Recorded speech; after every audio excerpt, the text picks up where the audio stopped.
உயிருக்கினிய உறவுகள் அனைவருக்கும் அன்பு வணக்கம். இது அட்வென்ச்சர்ஸ் இந்தியா வழங்கும் நமது தந்தி தொலைக்காட்சியின் மக்கள் முன்னாள். நமது மண்ணும் மக்களும் நாள்தோறும் சந்திக்கின்ற எண்ணற்ற சிக்கல்களை பற்றி இங்கே அலசுவோம், ஆராய்வோம், தெளிவும் முடிவும் மக்கள் முன்னாள். சொல்வதை தெளிந்து சொல்வோம், செய்வதை துணிந்து செய்வோம் மக்கள் முன்னாள். எனது அன்பு உறவுகளே, இன்றைய விவாதத்தில் நாம் அரசியலில் இளைஞர்களுக்கு ஆர்வம் குறைந்து கொண்டே வருகிறது என்ற கருத்து நிலவுகிறது. இதற்கு காரணம் தலைவர்கள் மீது இருக்கிற நம்பிக்கையற்ற தன்மையா, இல்ல தன்னலம் பெருத்து பொதுநலம் குறைந்து கொண்டே வருவதா என்பதை பற்றி எல்லாம் இங்கே விவாதிக்க இருக்கிறோம். அதற்கு முன்பு இந்த காணொலியை காண்போம்.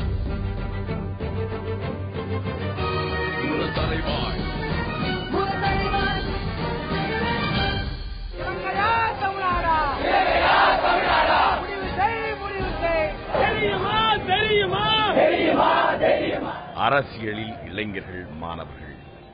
இளைஞர்களும் மாணவர்களுக்கும் அரசியலுக்குள் வர வேண்டுமா வேண்டாமா என்கின்ற விவாதம் இன்றும் நீடித்தபடியே இருக்கிறது. படிக்கின்ற காலத்தில் அரசியல் எதற்கு என்கின்ற எண்ணம் இன்றும் இருக்கிறது. அப்படி பார்த்தால் சுதந்திர இந்தியா என்பதே தோன்றியிருக்காது. காரணம், அன்றைய சுதந்திர போராட்டம் வலுவடைய காரணமே இளைஞர்களும் மாணவர்களும் தான். அண்ணல் காந்தியடிகள் கூட மாணவர்கள் உள்ளிட்டவர்கள் அரசியலுக்கு வர வேண்டும் என்று அழைப்பு விடுத்தார். பேரறிஞர் அண்ணா கூட இளைஞர்கள் அரசியலை அறிந்து கொள்வதில் தவறில்லை, ஆனால் அவர்கள் ஈடுபட தேவையில்லை என்று சொன்னார். ஆனால் பின்னாளில் அவர் தனி கட்சி தொடங்கிய போது அவரை தவிர யாவரும் இளைஞர்களாகவே இருந்திருக்கிறார்கள். அந்த அளவிற்கு அப்போது மாணவர்களையும் இளைஞர்களையும் அரசியல் ஈர்த்தது என்பதே உண்மை. 1965 ஆண்டில் நடந்த இந்திய எதிர்ப்பு போராட்டத்தில் அதிகமாக கலந்து கொண்டவர்கள் இளைஞர்களும் மாணவர்கள் மட்டுமே. 50 நாட்களுக்கும் மேலாக நீடித்து நூற்றுக்கணக்கானோரை பலி வாங்கியது இந்த போராட்டம். ஆனாலும் இளைஞர்களும் மாணவர்களும் பங்கெடுத்த போராட்டம் நீடித்துக் கொண்டே இருந்தது. அடுத்த 5 ஆண்டுகள் கழித்து 1970 அசாம் மாநிலத்தில் நடந்த இளைஞர்கள் மற்றும் மாணவர்களின் எழுச்சி போராட்டம் அரசியல் அதிகாரத்தை கைப்பற்றுவதாய் அமைந்தது. லெனின், சேக்குவாரா போன்ற தலைவர்கள் தங்கள் நாடுகளில் நடந்த புரட்சிகரமான நடவடிக்கைகளுக்கு, அதன் வெற்றிகளுக்கு அடிப்படையாக அமைந்தவர்கள் மாணவர்களும் இளைஞர்களுமே. இப்படி இந்த நாடு என்றில்லை, எந்த நாடு என்று எடுத்துக் கொண்டாலும் அரசியலில் இளைஞர்களின் மாணவர்களின் பங்கு அதிகமாகவே இருந்து வருகிறது. இறுதியாக தமிழகத்தில் நடந்த பல போராட்டங்களை கூறலாம். 2008 காலகட்ட இறுதி மாதங்கள் தொடங்கி 2009 முதல் பகுதி மாதங்கள் வரை தமிழகத்தில் அனைத்து கல்லூரி மாணவர்களும் போராட்டத்தில் குதித்தார்கள். இளைஞர் முத்துக்குமாரின் மரணம் போராட்டத்திற்கு பல இளைஞர்களை இழுத்து வந்துவிட்டது. சிங்கள ராணுவம் சிறுவன் பாலச்சந்திரனை கொடூரமாக கொன்றது தெரிய வந்தபோது அதிகமாக போராட்டத்தில் குதித்தவர்கள் கல்லூரி மாணவர்களும் இளைஞர்களுமே. இப்படி அரசியலில் பெரும் மாற்றத்தையும் பெரும் புரட்சியையும் செய்யும் இளைஞர்களும் மாணவர்களும் அரசியல் களத்தில் இருக்க வேண்டுமா வேண்டாமா விவாதிப்போம்.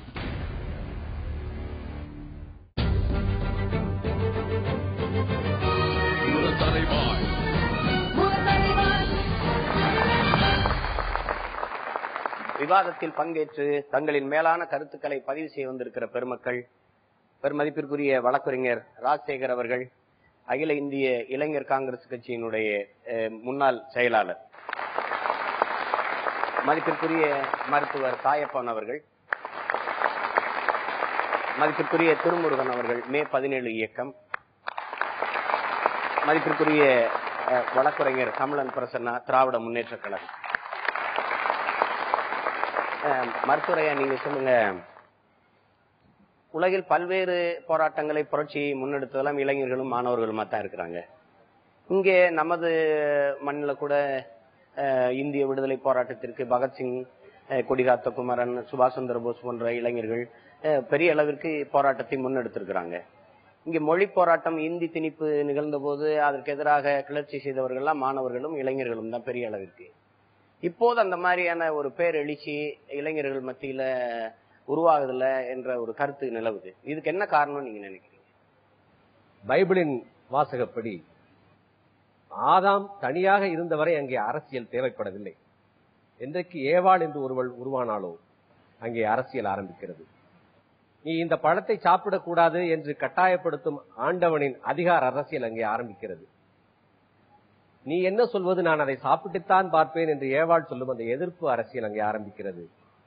அந்த சர்ப்பத்தின் வஞ்சக அரசியல் ஆரம்பிக்கிறது. ஆக ஒரு சமூக மனிதனாக 2 பேர் சேர்ந்து வாழ வேண்டும் என்று வரும்போது தனக்கான உரிமைகளுக்காகவும் தன்னை சேர்ந்தவர்களின் உரிமைகளுக்காகவும் எது நம்மை உந்தி தள்ளுகிறதோ அதற்கு பெயர் அரசியல் என்று வேண்டுமானால் நாம் வைத்துக் கொள்ளலாம். அரசியல் தேவையா இல்லையா என்ற கேள்வி மனிதன் வாழ்வதற்கு மூச்சு விடுவது அவசியமா இல்லையா என்று கேட்பதை போன்ற கேள்வி. அடுத்த கேள்வி அதைவிட நகைப்புக்கிடமானது, மூச்சு விடுவது இளைஞர்களுக்கு அவசியமா என்று கேட்பது போன்ற ஒரு கேள்வி. நான் முன்பே சொன்னது போல அரசியல் என்பது எல்லா இடத்திலும் இருக்கிறது. இந்த கேள்வி எங்கே வருகிறது, எப்படி வருகிறது என்று சொன்னால், அரசியல் என்பது அசுத்தம் என்று சொல்லப்படுவதால் வருகிறது. இந்த சுத்தம் அசுத்தம் என்று சொல்லப்படுவதே மனு தர்மத்திலிருந்து வருகிறது. அது சனாதனிகளுடைய வார்த்தை. சுத்தம் அசுத்தம் என்பது இங்கே எதுவுமே சுத்தமும் இல்லை, எதுவுமே அசுத்தமும் இல்லை. ஒரு ஆதிக்கக்காரனுக்குத்தான் தோன்றும் நான் சாப்பிட்டு செலுத்தும் மலம் என்பது அசுத்தம், அதை சுத்தம் செய்கிறவனும் அசுத்தம் என்ற கருத்து. இங்கே சுத்தம் அல்லது அசுத்தம் என்பது எதுவுமே இல்லை. ஹைஜீனிக் அன்ஹைஜீனிக் என்று வேண்டுமானால் இருக்கலாம், ஆனால் சுத்தம் அல்லது அசுத்தம் என்று எதுவுமே இல்லை. ஆனால் நமக்கு அப்படி சொல்லிக் கொடுக்கப்பட்டிருக்கிறது. அரசியல் என்பது அசுத்தம், அரசியல் என்பது சாக்கடை, அதற்குள் இளைஞர்கள், குறிப்பாக படிக்கும் இளைஞர்கள் அதற்குள் போகக்கூடாது என்று நமக்கு சொல்லிக் கொடுக்கப்பட்டிருக்கிறது. இன்றைய இந்த தாராளமய, இந்த தனியார்மய உலகத்தில் தொழில், வேலை, சம்பாதிப்பது என்றே போய்விட்ட இந்த வாழ்க்கை சூழலில் அரசியல் உனக்கு தேவையில்லை என்று ஆழமாக அவனுக்கு பதிய வைக்கப்பட்டிருக்கிறது. உதாரணத்திற்கு சொல்ல வேண்டும் என்று சொன்னால், இன்றைக்கு நம்முடைய ஐடி தொழிலை எடுத்துக் கொள்வோம். ஐடி தொழிலில் என்ன நடக்கிறது? அரசியல் அற்றுப்போன இளைஞர்கள் தான் அங்கே இருக்கிறார்கள். அமெரிக்கக்காரன் ஒழித்திருக்கும் நேரத்திலே இவர்களும் ஒழித்திருக்க வேண்டும். அவன் தூங்கும் நேரத்திலே இவர்களும் தூங்க வேண்டும். அவர்களுக்கென்று பயோ ரித்தம் என்று சொல்வோமே, அப்படிப்பட்ட பயோ ரித்தம் எதுவுமே அவர்களுக்கு இல்லை. எப்போது வேண்டுமானாலும் தூங்கலாம், முழிக்க வேண்டும். எப்போது அவர்கள் சொல்கிறார்களோ அப்போதுதான் நாம் தூங்க வேண்டும். உங்களுக்கு யூனியன் இல்லையா என்று நான் ஒரு மாணவனை கேட்டபோது அவன் சொன்னான், தொழிற்சங்கங்கள் உங்களுக்கு இல்லையா என்று கேட்டபோது அவனுக்கு தொழிற்சங்கம் என்ற வார்த்தையே அவனுக்கு லத்தீனும் கிரேக்குமாக அவனுக்கு ஒலித்தது. அரசியல் அற்றுப்போன ஒரு சமுதாயமாக இந்த சமூகம் அவனை அரசியல் அற்றுப்போனவனாக ஆக்கி இருக்கிறது. ஆக இன்றைக்கு இளைஞர்களுக்கு அரசியல் பார்வை இல்லை, அவர்கள் அரசியலுக்குள் இல்லை, நான் சொல்லுகின்ற அந்த அரசியலுக்குள் இல்லை என்று சொன்னால் அதற்கு இந்த சமூகமும் இந்த தனியார்மய தாராளமய உலகமும் தான் காரணம் என்று நான் சொல்லுவேன். திரு, நீங்க சொல்லுங்க, இன்றைக்கு நம்ம இளைஞர்களுக்கு அரசியல் ஆர்வம் குறைந்து வருவதற்கு காரணம் என்ன? ஏன்னா பெரும்பாலும் அரசியல் ஒரு சாக்கடை, அது ஒரு ஆகாத வேலை. தந்தை பெரியார் அவர்கள் சொல்றாங்க, அரசியல் அயோக்கியர்களின் கடைசி புகலிடம்ங்கிறாங்க. இப்ப இந்த மாதிரி கருத்துக்கள் தான் நிறைய நிலவுது. நம்ம பார்க்கும்போது இது எதுக்கு தேவையில்லாத வேலை, நீலாம் அதுக்கு அரசியல் கட்சிக்கு போற அப்படின்னு தடுக்கிறதெல்லாம் நம்ம பாக்குறோம். இதை நீங்க எப்படி பாக்குறீங்க? இந்திய எதிர்ப்பு போராட்டம் வந்ததற்கு பிறகு, ஒரு பெரிய ஆட்சி மாற்றத்தை கொண்டு வந்ததற்கு பிறகு, அதற்கு பிறகு ஆட்சிக்கு வந்தவர்களுக்கு மறுபடியும் ஒரு மாணவர் எழுச்சி என்பது சமுதாயத்தினுடைய பிரச்சனையின் அடிப்படையில் வந்துவிடக் கூடாது என்பது கவனம் இருந்தது. அதற்கு பிறகு இது தன்னாட்சி அப்படின்னு சொல்லி அட்டானமஸ் இன்ஸ்டிடியூஷன் சொல்லி கொண்டு வர ஆரம்பிக்கும் பொழுது, ஒரு பக்கம் ஆசிரியர்கள் அரசியலை பேசுவதில்லை என்கின்ற இடத்துக்கு நகர்ந்துட்டாங்க, அல்லது அவர்களுக்கு பேச தெரியவும் இல்லை. இன்னொரு பக்கம் பார்த்தீங்கன்னா ஆட்சியாளர்கள் மாணவர்களாக இருந்து ஆட்சிக்கு வந்ததற்கு பிறகு மறுபடியும் ஒரு மாற்றம் மாணவர்களிடத்திலிருந்து வருவதை அவர்கள் விரும்பவில்லை. ஏன்னா அப்படி ஒன்று வந்துருச்சுன்னா இவர்களுடைய ஆட்சிக்கு பங்கம் வரும் என்கின்ற காரணத்தினால் அவர்கள் ஒரு அரசியலை செய்ய ஆரம்பித்தார்கள். இங்க ஆசிரியர்களும் இது பற்றியான ஒரு ஒரு விவாதத்தை வகுப்புக்குள் ஏற்படுத்தவில்லை. நீங்க பாத்தீங்கன்னா இந்திய எதிர்ப்பு போராட்டமே வந்து ஆசிரியர்கள் மாணவர்களை உரையாடுவதிலிருந்து ஆரம்பிக்கிறது. ஆசிரியர்களும் போராட்ட காலத்தில் இருந்தார்கள். ஆனா அதற்கு பின்னாடி இவங்க அப்படிப்பட்ட உரையாடல் என்பதே இல்லாமல் போன ஒரு நிலை மாறியது. இந்திய எதிர்ப்புக்கு பிறகு வந்த ஆட்சி காலத்தில் இருந்த ஆட்சியாளர்கள் யாரெல்லாம் மாணவன் போராட்டத்துக்கு வர்றானோ அவனை ஒடுக்குவது என்கின்ற நிலையிலே மிக தெளிவாக வேலை செய்ய ஆரம்பித்தார்கள். இதனுடைய தொடர்ச்சி என்ன ஆகுதுன்னா, அவங்க வந்து மாணவர்கள் வந்து அரசியலுக்குள்ள போவது என்பது விவாதமே புள்ளியே மாறி இருக்கு. அதற்கு பிறகு கல்லூரிகளுக்குள் கட்சிகள் உள்ளே வர ஆரம்பித்தன. அந்த கட்சி வந்து ஒரு வணிகமா மாறிச்சு. இந்த வணிகமயமாக்கப்பட்ட கட்சி வந்து நேர தன்னோட மார்க்கெட்டை வந்து காலேஜ்ல இருந்து ஆரம்பிச்சாங்க. அங்க யார் வந்து எந்த மாணவன் வந்து செக்ரட்டரியா ஜெயிக்கிறானோ, ஜெனரல் செக்ரட்டரியா வர்றானோ அவனுக்கு வந்து எம்எல்ஏ பதவி தர்றேன், எம்பி பதவி தர்றேன், கட்சியில முக்கியமான பொறுப்பு தர்றேன், வட்டம் தர்றேன், மாவட்டம் தர்றேன் அப்படிங்கிற ஒரு அரசியல் கலாச்சாரம் வந்து 90கள்ல இருந்து ஆரம்பிக்குது. ரொம்ப விரிவாக ஆரம்பிக்குது. அது வந்து என்னன்னா, இன்னொரு பக்கம் பாத்தீங்கன்னா ஒரு நேர்மையான அரசியல் விவாதத்தை வைக்காமல் ஒரு வணிகமயப்படுத்தப்பட்ட ஒரு அரசியலாக மாற்றப்படுது. ஒரு கட்டத்துல மாணவனுக்கு அரசியல்னாலே வியாபாரம் என்றுதான் தெரியுது. இன்று மாணவர்கள் வந்து கிட்டத்தட்ட ஒரு பிராய்லர் கோழி மாதிரி மாற்றப்பட்டாங்க. இந்த பிராய்லர் கோழிகளுக்கு வந்து என்ன செய்யறது தெரியல, தங்கள் தலை துண்டாடப்படும் என்று நன்றாக தெரியும். இவர்களிடத்தில் இருந்து எவ்வளவு தூரம் இந்த பள்ளிக்கூடங்களும் இந்த கல்லூரிகளும் சம்பாதிக்கும். இவர்களை இதற்கு பிறகு வாக்கு வங்கிகளாக மாற்றக்கூடிய பணிகளை இந்த அரசியல் கட்சிகள் செய்யும். இவர்களை வைத்து இந்த நிறுவனங்கள் எல்லாம் வந்து உழைச்சி இவங்க 18 மணி நேரம் உழைப்ப வாங்கி அவன் சம்பாதிப்பாங்க. ஆகும்போது சக்கையாக வந்து உட்கார்ந்து இருக்கக்கூடிய ஒரு சமூகத்தை தான் நாம் பார்க்க வேண்டிய சூழல் இருக்கிறது. இது ஆனால் மாறிக்கொண்டிருக்கிறதை தான் நான் பார்க்கின்றேன். ஆரோக்கியமான ஒரு மாற்றம் என்பது கடந்த வருடம் நடந்த ஈழ ஆதரவு போராட்டம் மாணவர்கள் செய்ததிலிருந்து ஒரு மிகப்பெரிய ஒரு எழுச்சி வந்திருக்கிறது. மாணவர்களிடத்தில் அரசியலை கற்றுக்கொள்ள வேண்டும் என்கின்ற ஆர்வம் இருந்திருக்கிறது. அது ஒரு ஆரோக்கியமான புள்ளியாக இருக்கிறது, புள்ளியாக பார்க்கப்படுகிறது. இதையும் காயடிக்காமல் இந்த கட்சிகள் இருக்கும் என்றால் ஒரு வளமான ஒரு அரசியல் களத்தை நம்ம எதிர்பார்க்கலாம். பிரசன்னா சொல்லுங்க, நீங்க சின்ன வயசுல இருந்தே அரசியலில் ஈடுபட்டு கொண்டிருக்கிற ஒரு இளைஞர். உங்களை போல நிறைய இளைஞர்கள் ஆர்வத்தோடு அரசியலில் பங்கேற்க வராதுக்கு காரணம் என்னன்னு நீங்க நினைக்கிறீங்க? ஏன்னா தலைவர்கள், தன் நம்பி நின்ன தலைவர்கள் எல்லாம் நேர்மையற்றவர்களாக, சீட்டுக்கும் நோட்டுக்கும் அலைவர்களாக இருக்கிறாங்க. இவங்களை நம்பி போறது எப்படின்னு நினைச்சு தயங்குறாங்களா? என்ன காரணம்னு நினைக்கிறீங்க?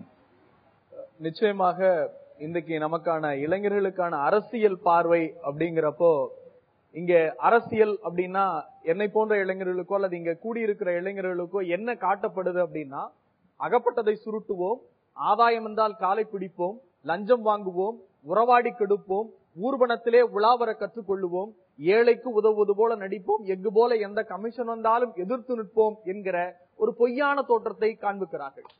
ஆனா எனக்கான வயது இன்னைக்கு என்னுடைய வயது 30. நான் 20 வயசுல இருந்து அரசியல்ல இருக்கேன். நான் சட்டக்கல்லூரியில மாணவரணி செயலாளரா இருந்தேன், பொதுவான அமைப்பினுடைய மாணவரணி செயலர். நான் படித்த இன்றைக்கு என்னுடைய சமூகத்துல இவ்வளவு தோழிகளும் தோழர்களும் ஒரு மேடையில ஒரு தளத்துல உட்கார்ந்து இருக்கீங்க இல்லையா? ஒரு தோழர் ஜீன்ஸ் பேண்ட் போட்டிருக்கார், ஒரு தோழர் வந்து பீட்டர் இங்கிலாந்து பேண்ட் போட்டிருக்கார், இன்னொரு தோழி வந்து சுடிதார் போட்டிருக்காங்க அப்படின்னா அதற்கான உரிமையை பெற்றுக் கொடுத்தது யார் என்கிற அரசியல் அறிவு இன்னைக்கு இருக்கிற இளைஞர்கள்ட்ட இல்ல.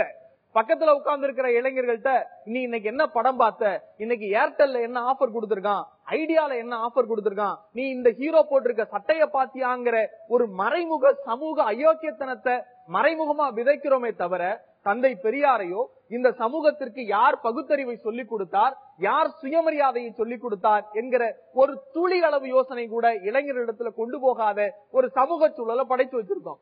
நான் அரசியலுக்கு போறப்ப 16 வயசுல நான் என்னுடைய வீட்டை விட்டு வெளியில வந்தேன். வெளியில வர்றப்ப எங்க அப்பாவும் அம்மாவும் சொன்னாங்க, நான் விதைக்கிற விதை ஒழுங்காத்தான் விதைச்சேன், விதைகிற இடம் சரியா விளையல, அதனால இப்படி தருதலையா சுத்துதுன்னு எங்க அம்மாவும் எங்க அப்பாவும் என்னைய பார்த்து கேட்டாங்க. நான் இன்றைக்கு எல்லா தொலைக்காட்சிகளிலும் நான் சார்ந்திருக்க இயக்கத்திற்காக பேசுகிறேன். அரசியலினுடைய தெளிவான பார்வை இருக்கிறது. கொள்கைகள் எனக்கும் எதிர்கட்சிகளுக்கும் முரண்பட்டு இருக்கலாம், ஆனால் நான் ஏற்றுக்கொண்டிருக்கிற இயக்கத்தின் அடிப்படையில், 50 முழக்கத்தின் அடிப்படையில் இந்த இயக்கம் எனக்கு என்ன செய்திருக்கிறது, இந்த இயக்கம் அண்ணன் திருமுருகன் அண்ணன் சொன்ன மாதிரி இந்திய எதிர்ப்பு போராட்டத்தினுடைய கடைசி எச்சமாக கூட நான் இருக்கலாம். அண்ணா நம்ம மருத்துவர் அண்ணன் சொன்ன மாதிரி வந்து 1991 பிறகு இன்றைக்கு உலகமயமாக்கல், தனியார் மயமாக்கல், தாராளமயமாக்கல்ல நீங்க போய் ஐடி காரிடார்ல வேலை பார்க்கிற பொண்ணு கிட்ட போய் எம்மா உனக்கு நாயரை தெரியுமா அப்படின்னு கேட்டோம்னா எந்த நாயர் மெஸ்ன்னு கேக்குறாங்களே தவிர அவங்க கிட்ட போய் ஐபேட்ல இப்ப என்ன வெர்ஷன் வந்திருக்குன்னு கேட்டா சொல்ல முடியுது. ஆனால் உனக்கு யார் நான் பிராமின் மூவ்மெண்ட்டை கொண்டு வந்தது, உனக்கு யார் கல்வியை கொடுத்தது, உனக்கு இந்த சமதளத்துல உட்காரக்கூடிய உரிமையை கொடுத்ததுங்கிறது தான் அரசியல். நீங்க அண்ணன் சொன்ன மாதிரி அந்த இன்வெர்டட் கமா பாலிடிக்ஸ் அப்படின்னு சொல்றோம் இல்லையா, the politics should not beyond to the ordinary people. The ordinary people is the politics. மக்கள், சாதாரண மக்களினுடைய வாழ்வாதாரத்தை வள்ளுவன் தெளிவா சொல்லுவான். அரசியல் அப்படின்னா என்ன அப்படின்னா அரசு பிளஸ் இயல். இயல் என்பது சாதாரண மனிதர்களுடைய வாழ்வாதாரம். அந்த மனிதர்களுடைய வாழ்வாதாரத்தை மேம்படுத்துதல் தான் இன்றைக்கு இருக்கிற அரசியலினுடைய நிலைப்பாடு.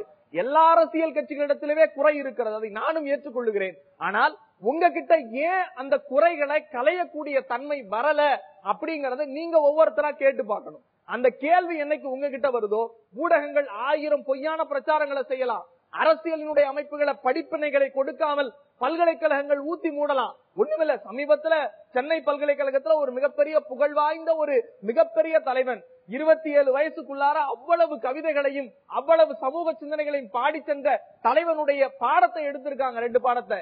இது எந்த இளைஞனுக்காவது தெரியுமா? 29 வயதிற்குள்ளாக மரணித்தே போன அந்த கவிஞன். அப்படி இன்னைக்கு செய்தித்தாள் வாசிக்கிற பழக்கம் எத்தனை பேர்கிட்ட இருக்கு? நீங்க அரசியலினுடைய முழு வட்டத்தை தெரிஞ்சுக்கணும்னா நான் ஒரு நாளைக்கு 14 செய்தித்தாள்கள் படிக்கிறேன், பெருமையா சொல்லுவேன். அதுக்கு நேரம் இருக்கான்னு கேட்பாங்க. நீ நேரம் ஒதுக்குனா மட்டும்தான் அரசியலை கத்துக்க முடியும். கொடிகாத்த குமரன் சாகுற வரைக்கும் கொடியை பிடித்துக் கொண்டு செத்தான். பகவத்சிங் சொன்னா, என்னைய தயவு செஞ்சு தூக்கல போடாதீங்க, நிக்க வச்சு சுடுங்க, ஆனா என்னுடைய கடைசி சொட்டு ரத்தம் கூட இந்த மண்ணுக்கு உரங்களாகட்டும் சொன்ன பகவத்சிங்கா இருக்கட்டும், சுகதேவாக இருக்கட்டும், ராம்தேவாக இருக்கட்டும், இன்றைக்கு மொழிப்போரிலே நடராசன், தாளமுத்து, நீங்க எல்லாவற்றுக்கும் ஒரு சாதி அடையாளத்தையோ ஒரு அரசியல் அடையாளத்தையோ பார்த்தோம் அப்படின்னா அது சரியில்லை. இளைஞர்களாகி நீங்கள் களத்தில் வராமல் நான் இன்னைக்கு களத்துல இருக்கேன். இந்த 30 வயதுல எனக்கு இந்த அரசியல் கிடைத்த அங்கீகாரமும் அந்த அங்கீகாரம் அந்த அங்கீகாரத்தை நான் வார்த்தெடுக்கிறேன் அல்லவா, அந்த நிலைப்பாட்டிற்கு எல்லா இளைஞர்கள் வரணும். அது திமுக இல்ல, அதிமுக இல்ல, காங்கிரஸ் இல்ல, மே இயக்கம் இல்ல, அல்லது நீங்கள் சார்ந்திருக்கிற எந்த இயக்கமாக இருந்தாலும் இளைஞர்களை முன்னிறுத்துகிற பாங்கு எங்கே தொடங்குகிறதோ அங்கேதான் அரசியலும் வளரும். அதுதான் மக்களினுடைய மக்களாட்சி ஜனநாயக தத்துவத்திற்கு ஒரு தூண்டுகோலாக கூட அமையும். நன்றி நன்றி ஐயா. ராஜசேகர் ஐயா, நீங்க சொல்லுங்க. அகில இந்திய காங்கிரஸ் கட்சியினுடைய இளைஞர் அமைப்பின் செயலாளராக நீங்க இருந்திருக்கிறீங்க. இன்றைய இளைஞர்களுக்கு அரசியல் மீது ஆர்வம் குறைஞ்சு போறதுக்கு காரணம் என்னன்னு நீங்க நினைக்கிறீங்க? இளைஞர்களுக்கு அரசியல் தேவையா தேவையில்லையா? போராட்ட குணமும் இந்த அழிக்கிற குணமும் ஒழிக்கிற குணமும் புறம் பேசுற குணமும் இல்லாமல் ஒரு நேர்மையான ஒரு நியாயமான அணுகுமுறையோடு எந்த ஒரு இளைஞரும் வரும்போது அந்த எண்ணத்தோடு ஒரு தெளிவான நீரோட்டமாக வந்தால் நிச்சயமாக அவர்களுக்கு ஒரு இடம் காத்து கொண்டிருக்கிறது. எல்லா கட்சியிலும், கட்சி மட்டுமில்லை, இந்த சொசைட்டியும் சரி. ஆனா முதலில் மக்களிடம் தான் இருக்குது. நாம் தேர்ந்தெடுக்கும் நபர், வார்டு, இந்த கார்பரேஷன் கவுன்சிலர்ல இருந்து நீங்க ஒன்றிய செயலாளர் இருந்து இந்த கவுன்சிலர், அந்த எம்பி, எம்எல்ஏ, எம்பி வரைக்கும் நம்ம ஓட்டு போடும்போது வாய்ப்பு இப்போ வருது. ஒரு இளைஞனை ஓட்டு போடணும், படிச்சிருக்காரான்னு பார்க்கணும், அவரை நம்மளுக்கு செய்வாரா, அவருடைய பேக்ரவுண்ட் என்ன, அவருடைய எப்படி இருக்காரு, அவர் நடத்தை எப்படி, இதெல்லாம் பார்த்து அவர்கள் வாக்களிக்கும் போது அவர் வெற்றி பெறும்போது நிச்சயமாக இந்த சமுதாயத்துக்கு திருப்பி செய்வார். எப்பொழுதுமே சேரிட்டி பிகின்ஸ் ஃப்ரம் ஹோம் என்ற மாதிரி நம்ம கையில தான் இந்த வளர்ச்சி, நாட்டினோட வளர்ச்சி இளைஞர் கையில தான் இருக்கு, நம்ம கையில தான் இருக்குது. நீங்க தியானம் பண்ணாலும் வீட்டுல இருந்து தியானம் பண்ணுங்கன்னு சொல்றோம், வீட்டுல ஆரம்பிக்குது நம்ம. அரசியல் நடத்தி வெற்றி பெறணும். நாம் தேர்ந்தெடுக்கும் நம்மளுடைய பிரதிநிதிகள் நியாயமான நேர்மையான ஒருவரை தேர்ந்தெடுத்தால் நிச்சயமாக மாறுதல் வரும். இளைஞர்கள் நிச்சயமாக இந்த நாட்டின் தூண்கள், அவர்கள் தான் வருங்கால இந்தியா. இந்த இந்தியாவை நான் அரசியலுக்கு வந்த போது 90ஆம் ஆண்டு மாணவர் காங்கிரஸ் சேர்ந்த போது நான் அண்ணாந்து பார்த்த ஒருவர் தலைவர் ராஜீவ் காந்தி. இந்த இன்டர்நெட், பேஸ்புக், இந்த இணையதளம் எல்லாத்தையும் பேசுறோமே, இதுக்கு எல்லாத்துக்கும் ஒரே credit goes to only leader Rajiv Gandhi தான். ஏன்னா ராஜீவ் காந்தியை நான் இளைஞனா பார்த்தேன், ஒரு 20 வயது இளைஞனா நான் ராஜீவ் காந்தியை பார்க்கும்போது எனக்கு ஒரு மாபெரும், எனக்கு ஒரு பெரிய எரிமலை போல் என் இதயத்தில் இருந்த எரிமலை வெடித்தது. இந்த இளைஞன் தான் நம்ம நாட்டின் ஃபியூச்சர் அப்படின்னு நினைச்சா அந்த கட்சியில இணைந்தேன். நான் இணைஞ்சு அதுல ஆல் இண்டியா ஜெனரல் செக்ரட்டரி 8 வருஷம் டெல்லியில இருக்கிற வரைக்கும் நான் ராஜீவ் காந்தி என்னுடைய ரோல் மாடல். இன்றும் சரி, அவர் வகுத்து வைத்த அந்த பாதை தான் காங்கிரஸ் கட்சியும் காங்கிரஸ் தலைவர்களும் சென்று கொண்டிருக்கிறோம். ஆனால் நிச்சயமாக இளைஞர்கள் நல்ல எண்ணம் கொண்டு ஒரு நேர்மையான சிந்தனையோடு ஒரு பொது நலத்தோடு எந்த ஒரு வியாபார யுக்தி அரசியலில் கிடையாது. சேவை செய்ய வேண்டும் என்ற எண்ணத்தோடு யார் வந்தாலும் நிச்சயமாக இந்திய அரசியல், உலக அரசியல் கூட போகலாம். நன்றி.